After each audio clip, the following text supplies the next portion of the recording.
Alô, minha gente, espero que esteja tudo em paz com vocês, tudo em paz, tudo com saúde, tudo sereno da família. Pessoal, eu estava vendo aqui e a gente vai agora começar o capítulo 13. O capítulo 13, ele traz um assunto que eu digo assim, vinculado ao capítulo 12. Por que eu digo isso? Porque o capítulo 13, ele fala do Brasil e a cafeicultura como ponto, como ícone de valorização da economia brasileira. E a economia brasileira, sustentada pelo café, ela usou o suporte que o Brasil usava na cana-de-açúcar. Isso no tocante à mão de obra. Você diz assim, mas quando foi que começou o café? O café começou no século XIX. O século XIX ele data de 1801. O século XIX vai de 1801 até 1900. Quando que foi a abolição? Quando que foi digamos assim, a liberdade jurídica dos africanos? Foi 1888. Portanto, 1888 já é século XIX. No final do século XIX, o café ele se efervesce no tocante. Desculpa, gente. Ele se efervesce no tocante à atividade, como atividade econômica, certo? Deixando à margem, deixando para um lado a cana-de-açúcar, que já estava na decadente, e o ouro, que foi o século XVIII.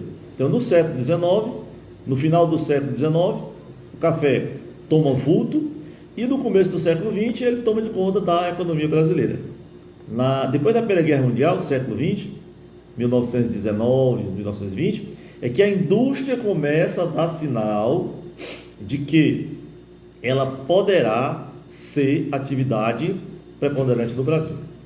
Então, da Primeira para a Segunda Guerra, a indústria ganhou um vulto bem acelerado, principalmente na época do Getúlio Vargas, que ele governou 15 anos, ele governou de 1930 até 1945. Então, voltando aqui ao capítulo 12. O capítulo 12, ele traz a questão do tráfico de escravos, ele traz a questão da miscigenação, da evolução das leis abolicionistas, lei inglesa, lei brasileira, certo? Então, o capítulo 12 e o capítulo 13 tem um viés muito identificado. Então, para o capítulo 13, eu vou dividi-lo em duas partes. Na parte primeira, eu vou falar só sobre o café, falar só sobre a acentuada produção de café no Brasil, certo? Tendo São Paulo como berço, usando o suporte da estrutura da cana-de-açúcar. Tem um trecho aqui na página 207 que diz assim, olha, no século XIX, o produto ainda mais rentável tornou seu lugar no valor das exportações, o café. Então, o café trouxe rentabilidade, o café trouxe lucro, o café proporcionou lucro, proporcionou suporte econômico, e todos nós sabemos, em qualquer país do mundo, que quando você tem suporte econômico, você dá um pulo para o suporte político. Ou seja, para você conquistar um cargo eletivo, você tem que ter um suporte financeiro. É tanto que no final do século XIX para o começo do século XX, nós vivíamos as oligarquias agrárias no poder. Era a república das oligarquias agrárias. Os grandes fazendeiros, os grandes proprietários de terra. E esses grandes proprietários de terra ainda usavam o açúcar e o café, com mais evidência, para produzir suas riquezas. É tanto que de 1894 até 1930, nós temos, sabe o quê? A chamada política café com leite. Política café com leite foi um período que se alternava no poder os estados de São Paulo e Minas Gerais. São Paulo tendo como vetor econômico o café e Minas Gerais tendo como vetor econômico a produção de leite. Se bem que o café era bem superior ao leite, à pecuária. Era para ser mesmo, era café e café. mas até por uma questão de sonoridade, né? Por uma questão de mídia, política, café com leite soou com mais qualidade. Então, São Paulo e café, um mandato, São Paulo indicava um candidato, no outro mandato, Minas Gerais indicava outro candidato. Então, o que a gente vai trabalhar a priori é exatamente o café suplanta o açúcar. O café suplanta o açúcar, o café suplanta, olha o que eu falo agora, até o ouro. Até o ouro. O ouro deu às Minas Gerais cultura, arte de um modo geral, riqueza, intelectualidade, arte. Minas Gerais é dona de uma cultura extraordinária, graças à produção do ouro. Mas o café também serviu de suporte para esses estados da região sudeste. Ok? Então, olha, aí, tocando aqui, a gente vai ver as áreas de produção do café. Eu quero que você se aperceba que o café foi, em São Paulo, o principal produto a alavancar a economia de São Paulo. A prova é tanto que os barões do café, que eram, como eu chamava, os grandes proprietários de terra e produtor de café, os barões do café, eles dominavam a política brasileira. Eles dominavam a arte, dominavam os investimentos. O que eles faziam? Eles mandavam seus filhos viajarem para a Europa para estudar, para fazer um curso superior, certo? Por quê? Porque no Brasil a qualidade de ensino era limitada. E o Brasil ainda era meio que colônia. O Brasil vai ter um ganho de estrutura de ensino depois da segunda metade do século XX, depois da Segunda Guerra Mundial, certo? Aí o Brasil abriu um leque com relação aos outros países do mundo. Ah, mas na América o Brasil é o top. Não, na América é top os Estados Unidos, Canadá. O Brasil tinha suporte, mas infelizmente os nossos governantes não investiram nesse filão. Aliás, investir na educação não é a prática nem de ontem e nem de hoje. Tomara que seja de amanhã. Tomara que apareçam governantes que queiram investir na educação.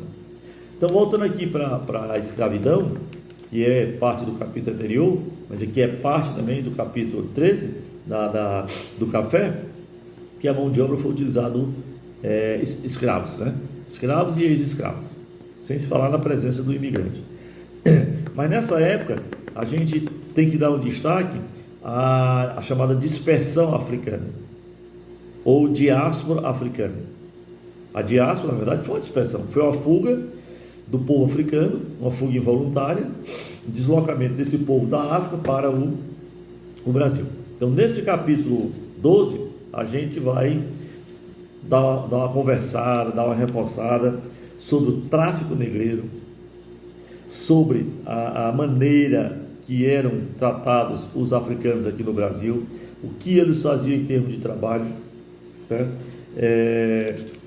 A cultura deles, a resistência dos negros, o que é que eles deixaram de cultura, em que setores eles deixaram, na música, na arte, na alimentação, certo? Na literatura. Vamos conversar também sobre o Quilombo dos Palmares e a evolução das leis, desde a lei primeira da Inglaterra, que foi chamada Lei Bill-Abid, até a Lei Áurea, que deu liberdade jurídica a todo esse povo, certo? Então esse é o tema que a gente vai discutir na aula do dia 17. Aí quando for agora o dia 24, a gente vai dar um reforço maior. Você tem que perceber que o índio foi usado também como mão de obra, né? Mas não se adaptou. O negro foi forçado a adaptar-se, ou adaptava-se, ou adaptava-se. Então eu quero que você dê uma lida no capítulo 13, na primeira parte. E a primeira parte, ele fala sobre o início da produção do café na região sudeste, São Paulo principalmente, superando a estrutura do açúcar, mas usando toda a estrutura da cana-de-açúcar. Só mudou o produto. A mão de obra prevaleceu, o modelo de plantio prevaleceu, os proprietários prevaleceram e o objetivo, que era o ganho, também prevaleceu, certo? Então, o café do Vale, o Vale da Ribeira, o Vale ali da Paraíba do Sul, São Paulo, Rio, e depois expandir por muitos locais. Se você duvidar, nós temos café até no Ceará. Em regiões mais amenas de temperatura, nós temos a produção de café. E esse café não fica no Brasil, esse café é todo exportado. Raramente nós tomamos o café original, o café legítimo. Só tomamos derivado do café, os Nescafé da vida, né? E se ainda acha bom, imagina um café qualificado. Então dê uma lida nessa primeira parte do capítulo 13, mas sabendo que a gente vai fazer um link entre o capítulo 12, o fim da escravidão, a crise da escravidão, e a produção do café na primeira parte do capítulo 13, ok? Então dê uma lidinha nesse capítulo. Eu propus algumas questões para você fazer, e quando for segunda-feira a gente dá uma sequência ampliando as nossas informações sobre o final da escravidão, como passaram a viver os escravos do Brasil e ao crescimento da produção do café, tá bom? Um abraço, boa semana e tamo junto, né?